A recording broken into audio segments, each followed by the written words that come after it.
What is up, everyone? Welcome to another Dragonheir Silent Gods video. Today, we're gonna review all of the exclusive characters from Season 3.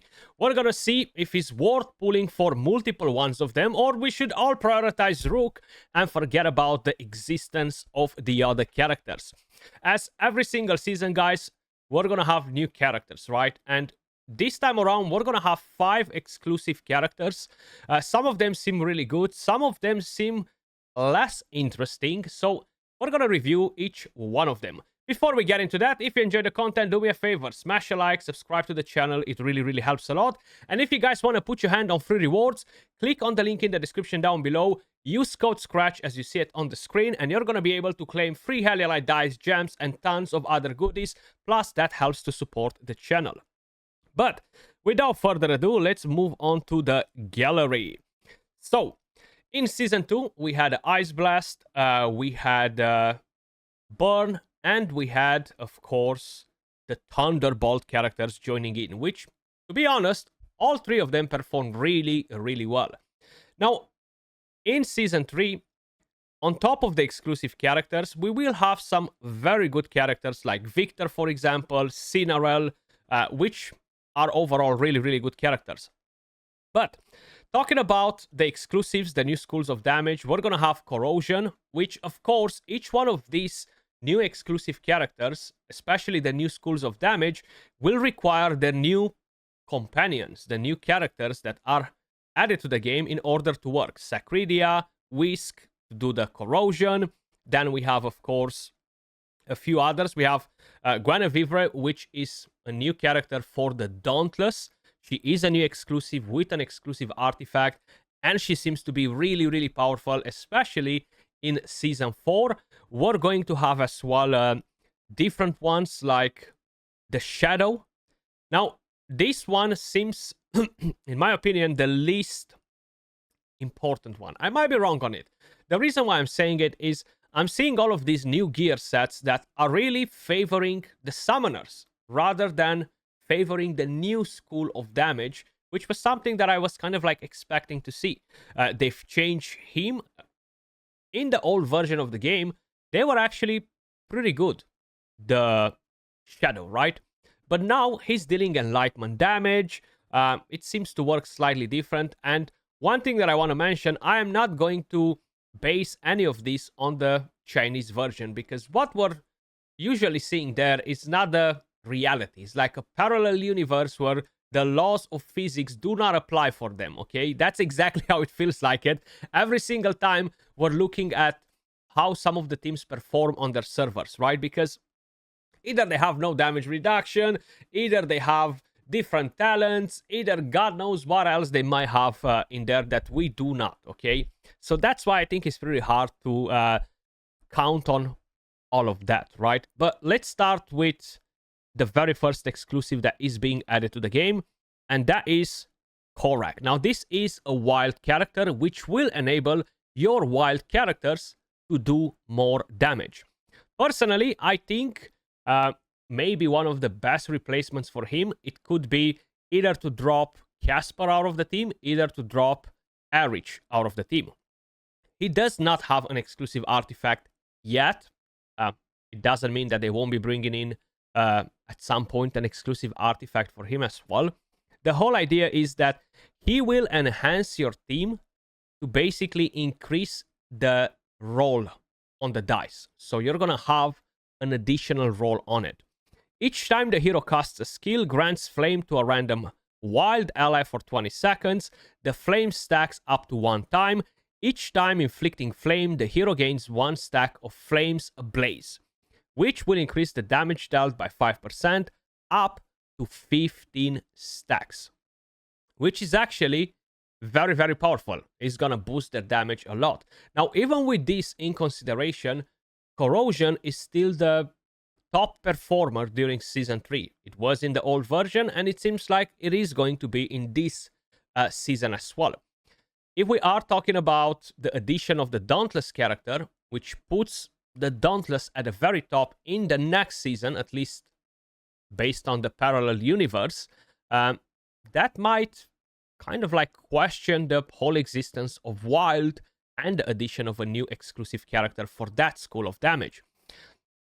With a battle skill, unleashes 2 fire rings on random enemies, dealing derivative damage. When a target hit by a fire ring is damaged again by a wild skill, dispels 1 fire ring and deals derivative fire damage, again based on the next wild dice roll. The damage triggered by wild dice roll increases by 20% with each +1 dice roll result. And the ultimate skill, if the roll is lower than 3 or equal to, the damage it will damage 2 targets and grants 1 stack of flame to a number of random allies equal to the roll. 1, 2, 3. If the roll is bigger than 3 but smaller or equal with 6, deals derivative damage to the current target 4 times and grants 1 stack of flame to a number of random allies equal to the roll, which can be 3, 4, 5, or 6, depending on how many allies you can have in the team, right? And if the roll is bigger or equal with than 7, deals derivative damage to the current target 6 times. He could potentially turn out to be a very, very good damage dealer. I did not really take him in for a proper spin yet, but I would personally go for him on my account, right? And I'm not saying it because I want to collect all the Pokemons. Hell, I don't even have one of the Radiance exclusives. I don't have Talendor, right? He's good, but he's not that good to make me want to go crazy for him. In fact, in Season 2, Talendor was more or less irrelevant, okay? So that's why I never really bothered to go and get him. But this one will 1000% enhance your wild team and most likely take it to the next level. But the real question here is, will that next level be enough to put the wild team on the map and be competitive with Corrosion, be competitive with Ice Blast? Of course, the elemental affinity combination is playing a very, very important role in this, because if you have the ability to keep up a team alive with 1 support, and that's usually something that works only for the wild, the problem is that in this season we have a brand new Temporal Vortex. And that thing is just not really gonna cut it off anymore, where if you're lucky enough to have Chrysos, bang, you're gonna pull off a crazy wild team. The reality is that in Season 2, I haven't used my wild team at all, okay? Not even in the challenge bosses, not even in the endgame boss. So, more or less, that team was kind of like on the bench for me. I decided to use 2 poison teams over a wild team, which is pretty crazy thinking about it. But that is the wild exclusive. I do think that in the longer run, he could potentially be extremely, extremely busted. Maybe Season 5, Season 6, the combination of the characters together can be really, really powerful. But at the moment, even though it's a character that I'm going to pull for, I don't think should be made as a priority for a lot of you guys out there. Unless your ultimate favorite team that you're running is going to be the wild team, right? They might be very powerful in the challenge bosses or Continental Chief challenge bosses. They could perform really well in there, the wild team. I have no doubt about it. But I wouldn't put him on the priority list. Let me just put it like that. Then, moving on to the next one. I think everybody should prioritize Rook and his exclusive artifact, which means that if you are unlucky, you will require to pull on 2 different banners, 600 Heliolite dice to get him and the exclusive artifact. Now, the whole idea is that if you're really, really competitive, inspirations will be very important on Rook, on pretty much every other exclusive character. But that's something that you guys already know. I don't have to say it, right? And he is going to be goated in pretty much all of the content. If we're talking about Chief Challenge bosses, if we're talking about speedruns in dungeons, if we're talking about endgame boss, if we're talking about Temporal Vortex, the Corrosion team will be the top performer. They are really, really, really strong. So I think the main priority for everybody joining in Season 3 should be get 1 copy of Rook, bang, get another copy to get his exclusive artifact. Corrosion is a new school of damage. They are really, really good at dealing AoE damage and single target damage. The damage will increase over time based on the corrosion that you inflict on the enemy.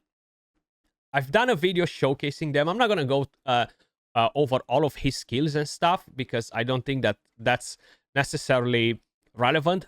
But he is the top dog in Season 3. And he should be the main priority for everybody.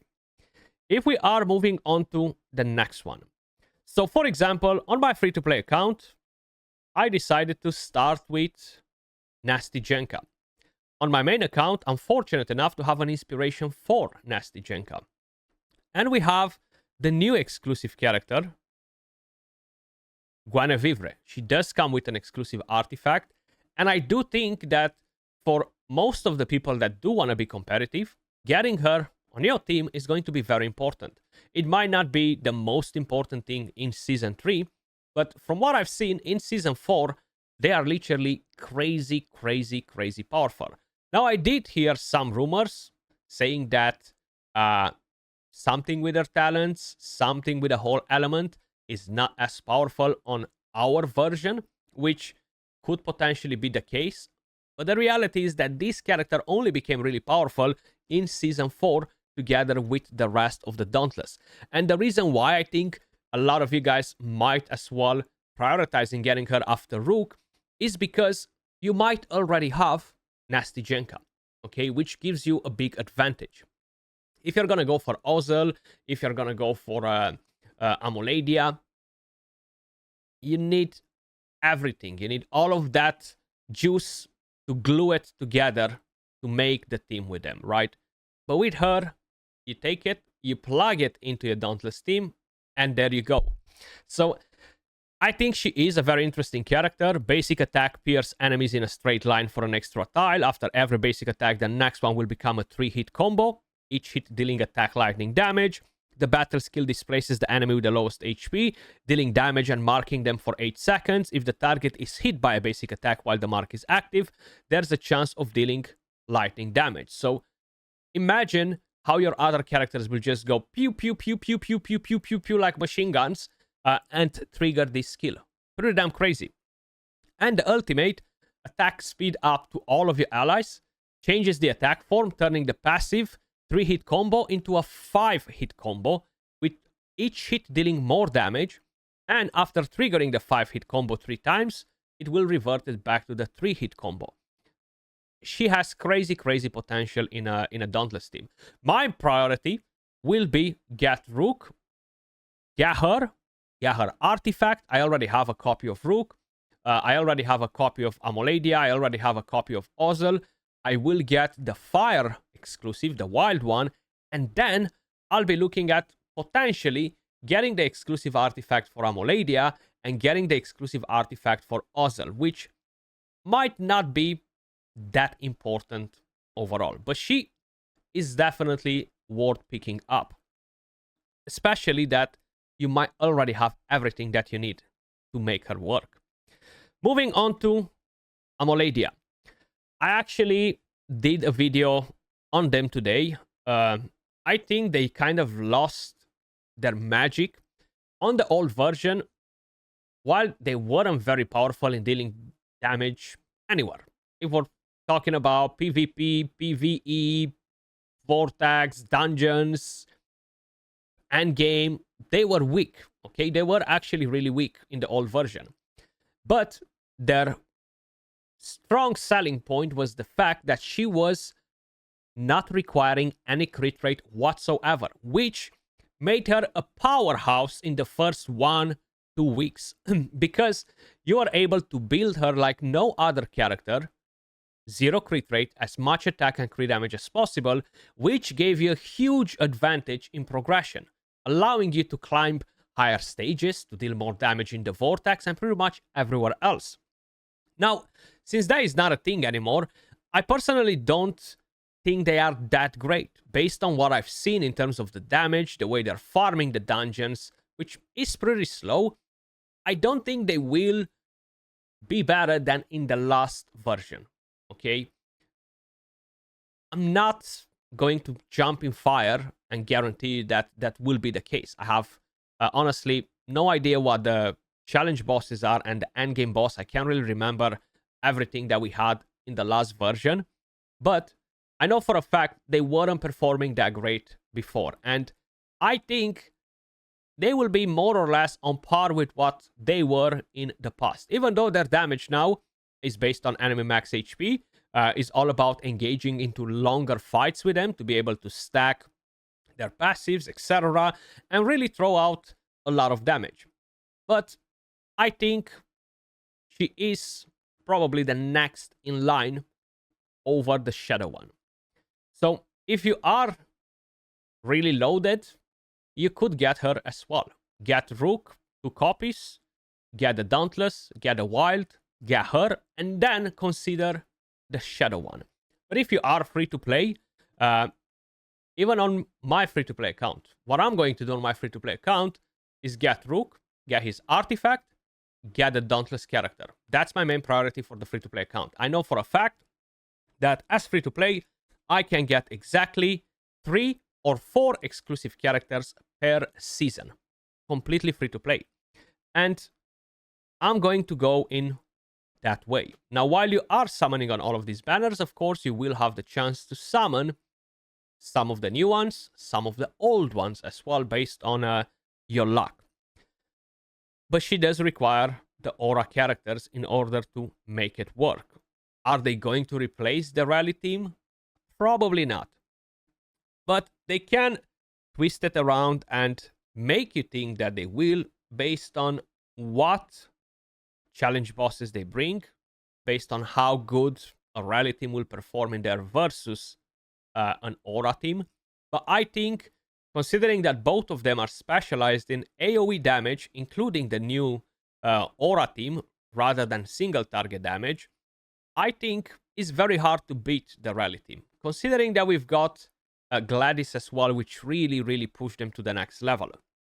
But talking about the final one, and we are talking about the Shadow.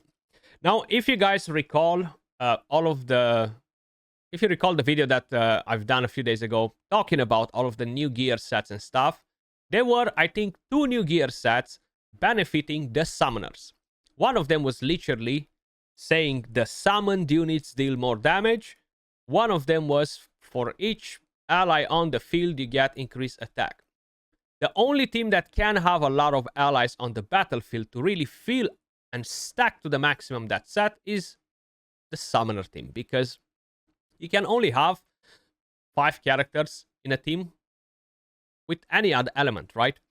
Now, Shadow is basically a new type of energy. They do not require the ultimate energy like the other characters in the game.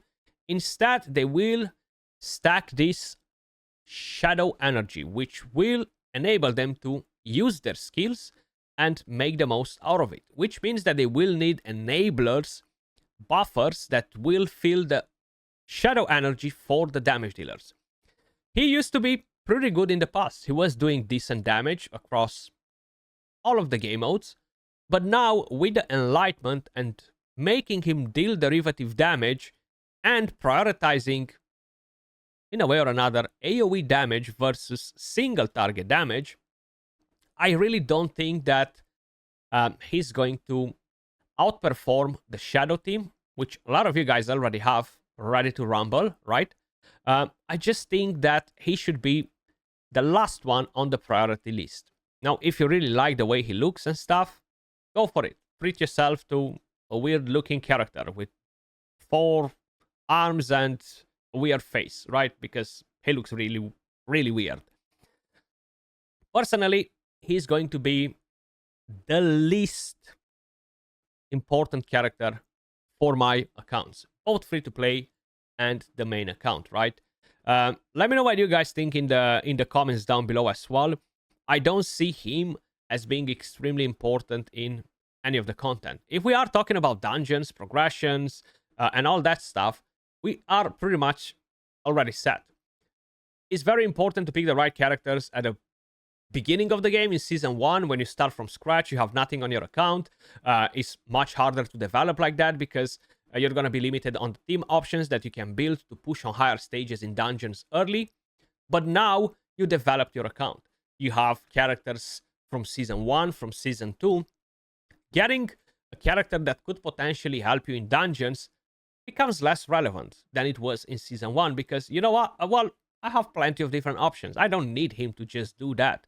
And knowing for a fact that he's not going to be extremely powerful versus the Temporal Vortex, most likely he won't be that powerful versus Chief Challenge bosses or the endgame boss, right? That kind of puts him on the shit list, pardon my French, right? But that's my take on all of the new exclusive characters. In terms of other characters that we have available that are really important and you might want to prioritize pulling for some of them, as I was saying, Cinarel, Victor can be really, really good as long as they haven't made big changes to them. They are not part of any school of damage or anything like that. They're more kind of like support characters. We do have the very first couple in Dragonheir Silent Gods as well, which is Theodemer and Fenja. Really, really good together. They can carry your ass in PvP, in PvE. They're amazing together. They have a very, very good interaction. I think they're absolutely amazing. Thankfully, I have both of them, right? But some of you guys will be very tempted to get them as well. And I think I would rather prioritize getting these two over Amadia and Ozzel. But that's just me. Not to mention we have Quesitia, which looks super badass. Unfortunately, she doesn't apply decrease attack anymore as she used to do in the past. She only applies recharge speed penalty and the control, the fear. She used to apply attack penalty too, which is something that doesn't happen anymore. So I'm not sure if she's going to be as powerful and as important as she was in the past. I know for a fact I did not have her available on my account. I still don't have her. And I always used to be like, damn, I wish I would have her. But that was in the old version. Now, with the adjustments that they've done, maybe she's just not going to be as relevant. Now, Trollgar is being added back as well. He was usually a vanilla champion, which for whatever reason got moved into Season 3. If you are looking at having a strong Frost team, he is must-have in that team.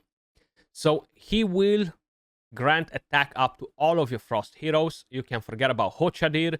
You can forget about Ogrel or whatever the name is for the epic one. He is the updated version on steroids. Before, he used to be kind of like an arena sniper, a jumper. He just used to jump with a battle skill, ignore some defense if I remember it correctly, and he used to be great at doing it. But now they've changed him. He can still jump and all that stuff, but having the ability to inflict that frost and to buff your entire team, I think is really, really, really important, right?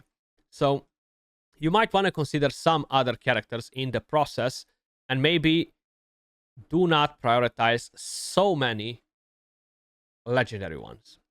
So many exclusive ones, sorry. But either way, that was all for this one, guys. As usual, appreciate every single one of you guys watching. Let me know your thoughts in the comments down below. Much love, and I'll catch you all in the next one. Peace.